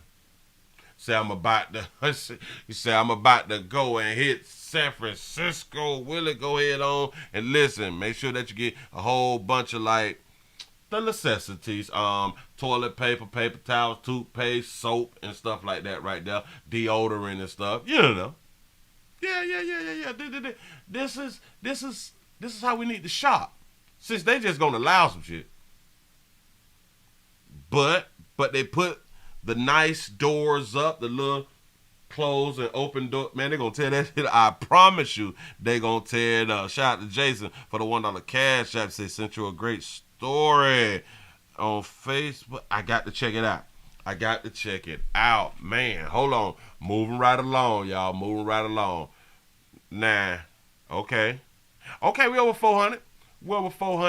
We need some more. You all is doing a good thing. You all are participating very, very well. On this hump day, we almost to STD Friday. We almost to the weekend. We almost to where we can just let our hair down. You know what I'm saying? You said it's about the gun control law? Okay. I'm going to check it out as soon as I pull this right here up, so then I can click on it and look at something. Oh, this one. Okay. We is back to charging teens as adults. Willie, they just kids. For sure. Here we go. First tonight, several young men are facing serious charges accused of viciously beating up a 13-year-old boy. And the disturbing incident was caught on camera. Maria Aguilera is live in Humboldt tonight, where the suspects are facing felony charges. It's a story you'll see only here. Maria. Ron, Mia, we obtained that exclusive video of the attack just a few hours ago. Now, we did blur portions of that video tonight because several people in it. Tell me about it. Hold on. First tonight. I am so sorry. I did the wrong thing because I clicked on the wrong thing. And that's why I'm clicking through all this to see what's happening. But hold on. Let me bag it up. Let's get it right. Yeah. It's like my production. First tonight, several young men are facing serious charges accused of viciously beating up a 13-year-old boy. And the disturbing incident was caught on camera. Maria Aguilera is live in Humboldt tonight, where the suspects are facing felony charges. It's a story you'll see only here. Maria. Ron, Mia, we obtained that exclusive video of the attack just a few hours ago. Now, we did blur portions of that video tonight because several people in it have not been charged. But nevertheless, deputies here in Humble saying that video is key in this case. Surveillance video from a Humble area subdivision showing a large group of people coming together to watch a fight between young women on Monday, when all of a sudden it appears several people charged towards someone off to the side who was watching the fight. Fists fly as they attack him. The full video, too violent to show. Look at y'all cheering. Look at y'all cheering right there. That's what I'm talking about, baby. Where Patricia them at? Moments later, video shows that victim get away before being followed off camera. And I do find that there is sufficient probable cause for this case. Now, 5 young men ranging in age from 17 to 19 years old are charged with a third-degree felony for injury to a child. The 3 of y'all evidently pointed him out, ran him down, and started beating on him. And then the other 2 of y'all, I don't know which 2, joined in on that assault. The Harris County Not my turn. Sheriff's Office tells us the victim is a 13-year-old boy who was left with a busted lip, teeth pushed back and loosened, and numerous cuts. Officials told us today the beating was unprovoked. Me as a parent, it's hard because it's not my kid, and when I see those videos, man, I have too many feelings. A resident in the neighborhood who does not want to be identified says he's shocked it happened in his community. Angry because I can see grown-ups fighting with a little kid, so I don't want to imagine his parents, into this situation. You say they were just jumping them in. Okay. He worries about fighting in his neighborhood in broad daylight. But it's because of this surveillance video and witnesses at the scene that officials were able to identify and charge the suspects from a fight that quickly spun out of control. The 5 suspects are due back in court in less than 12 hours, and we can tell you tonight that they have all made bond in the last few hours, and they were ordered to make no contact with the victim. Oh, so they mama them had them bond of mine. Not my baby. In Humble, I'm Maria Aguilera. Back to you. Maria First tonight, several young men are facing serious charges accused of viciously beating up a 13-year-old boy. They beat up a 13-year-old boy. Willie, they just kids. Yes, they are. The disturbing incident was caught on camera. Maria Aguilera is live in Humble tonight where the... They say she wearing that yellow, though. That's what's up. Moving right along, moving right along. Hey. When you let your children outside, these type of things right here will happen. Nope, children can't play like they did back in the day. Children just can't show up and watch a fight no more. You know what I'm saying? You just can't show up and watch a fight no more out here in these streets. Say, was he a coward? Who? The one who got jumped on? He was caught off guard. You say, a busted lip is normal. Yeah, that's regular stuff. They say, did they beat up the reporter? Not my turn. Moving right along, ain't gonna get much hold you. Bam, we did that right there. Oh, that was the 5. Boy, I be having so much stuff. Let's mix it up just a touch. Well, what is that? Oh, she getting whooped. Oh, that is for like another show or something like that. But that baby, that was getting whooped, getting beat up. She need to talk to somebody. Okay, we did that one. I got that one right out the way. Bam, I got it out the way. We're going back down to the M's. Got to go to the M's. Well, maybe I'll start setting this stuff up according to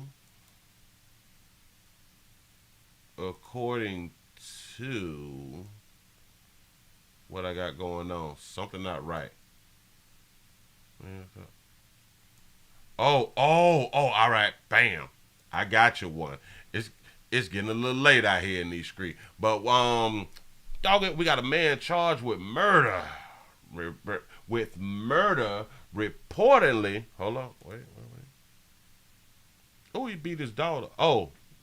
A man charged with murder reportedly violates his bond. I don't know why players be doing this type of stuff right here. Y'all be out on bond and do something to get you put back into the resort. You say, Willie, did you see when Cardi B security wouldn't let Jamie Foxx in her party? Oh, yeah. Uh-huh. That was like a few months ago, if I'm not mistaken. Mm-hmm. I think I saved it to my Instagram, too. I'm not sure. Here we go, y'all. Tonight's breaking bond might get your blood pumping after a family says that a judge is letting off their loved one's accused killer pretty easy. Fox 26's Randy Wallace joining us now live with the latest in his ongoing series. Randy. You say you should label your clips as date 1, 2, 3, etc. I kind of understand what you're saying, but I don't really like label the clips. Oh, all right. So are you telling me when I post the little clips to put up the dates on them? I'm thinking that that's what you're saying. If so, that's a good point. Yeah, Rossi, Charles Woodard's bond for the murder charge was set at only $50,000. But according to court documents, he didn't appreciate that gift from the court enough to abide by the rules. Saturday, November 15th, 2022. It's 2:15 in the afternoon. Sheriff's deputies say a then 17-year-old Charles Woodard walks up to 25-year-old Marquise Webb as he sat in his car and shot him to death. Shot him in his car. Oh, wait. But are you telling me to label the clips while we doing the live? Because if it's to do, if it's while I'm doing the live, that ain't gonna happen. That's just too much damn work. You know what I'm saying? But if you're talking about clips when I cut from the show to put up somewhere else and put dates on them, then yeah. That makes sense. My daughter looked, she said, Mom, that's Marquise's car. Sharita Webb is Marquise's mother. She asked we not show her face. She and other family members happened upon the murder scene at this gas station parking lot in Spring. And we pulled over, and it had just happened. His body was still in the car. It wasn't until the police said, I hate to say this, but your son is deceased. And that day just killed me. 351st Felony Court Judge Nada Cornelio set Woodard's bond for the murder at $50,000. And he's given... Oh, so she set the bond too low. The lowest bond you can get somebody on murder. Wow. Which is $50,000. There's nothing lower you can get. When she gave him a $50,000 bond, I was like, that's a slap in the face. He was convicted of an assault. Did I not keep trying to tell y'all? The system wants the shooters back in the streets. As a juvenile, so this isn't his first dog and pony show dealing with the system. Then we go to court for the first time. He comes in there court and he's laughing and he's talking to other defendants in the courtroom like it's a game. According to... They do look, again, they look at it as a game because we don't hold them accountable. Court documents, within a couple of months, Woodard is violating his curfew repeatedly. It's reported in the bond violation report that he's at a gas station, getting some rolling papers, blunt wraps and shit. Come on now. At 1:20 a.m. Remember, Marquise Webb was murdered in a gas station parking lot. Why are you at a gas station that late at night multiple times? He got to go get products. I think we can probably speculate. The DA's office asked Cornelio to revoke Woodard's bond, but she took no action. He took something from it we could never get back, my son's life. Charles Woodard's next court appearance is scheduled for tomorrow. We'll keep you posted. Keep us posted, pimp. Hey, man. They keep putting the shooters back out. They keep putting the shooter back out, that second chance, because they are a minor. They don't know what they are doing. They have no idea what they are doing. So we need to let them out so they can understand what they is doing and to not at least come into court laughing and stuff, laughing at people and stuff. We should not. Yeah, we should be sympathetic because when we was growing up, we did things too. And if people didn't give us a second chance, then where would we be? even though he just killed somebody. You want him to have the second chance early. Maybe you need to get like the second chance like 10, 15 years later down the line, but y'all giving low bonds, which give them a second chance early and put right back in your community. And now this is one of the biggest things that we have to think. We do all of these stories, we do all of this news, and one thing that a lot of us will not do, pay attention in our own little cities and municipalities, and when it's time to vote, we will not vote these people out. Look at all the crime in your city. You will not vote these people out. It's a problem. Say innocent till proven guilty. Willie. Yeah. Nah. He could be innocent. He could be innocent. Sure enough can. Sure enough, innocent till proven guilty, regardless of what information that we have, because he need to be tried in the court of law. Yeah.